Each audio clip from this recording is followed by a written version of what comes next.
İsrail və İran gecə boyu qarşılıqlı hava zərbələrini davam etdiriblər.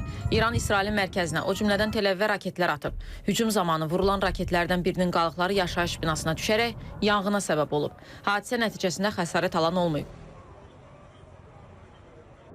Buna cavab olaraq İsrail Hərbi Hava Qüvvələri İranın raket anbarlarına və raket buraxılış qurğularına zərbələr endirib. Bu dəfəki hücumda 15 qırıcı təyyarə iştirak edib. Qum şəhərinə endirilən aviazərbələr nəticəsində 2 nəfər ölüb, 4 nəfər yaralanıb. Ölənlər arasında Sepah komandiri Səid İzaddinin də olduğu bildirilir. Məlumatı İsrail rəsmiləri təsdiqləyib. İsrailin baş naziri Benyamin Netanyahu bildirib ki, İrana zərbələr lazım olduğu qədər davam edəcək. Nə qədər lazımdırsa edəcəyik. Cavab budur. Çünki ekzistensial təhlükə ilə üzləşirik. Bu 2 qat ekzistensial təhlükədir. 20 min belə raketdən hər biri. Digəri isə təbii ki, bu rejimin əlindəki atom bombalarıdır.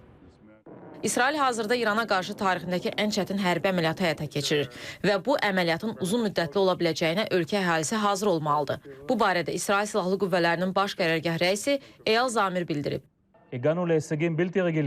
Biz hadisələrin müxtəlif ssenarilərinə hazırlaşırıq. Bu, tariximizdə başladığımız ən mürəkkəb əməliyyatdır. Qarşıdakı təhlükənin miqyası və düşmənin xarakteri elədir ki, uzun sürən bir əməliyyata hazır olmalıyıq. İsrail ordusu buna hazırdır. Qarşılıqlı raket hücumları Cenevrədə Birləşmiş Krallıq, Fransa, Almaniya və Avropa İttifaqı diplomatiya rəhbərlərinin İranın Xarici İşlər Naziri Abbas Arakçı ilə görüşündən bir neçə saat sonra baş verib.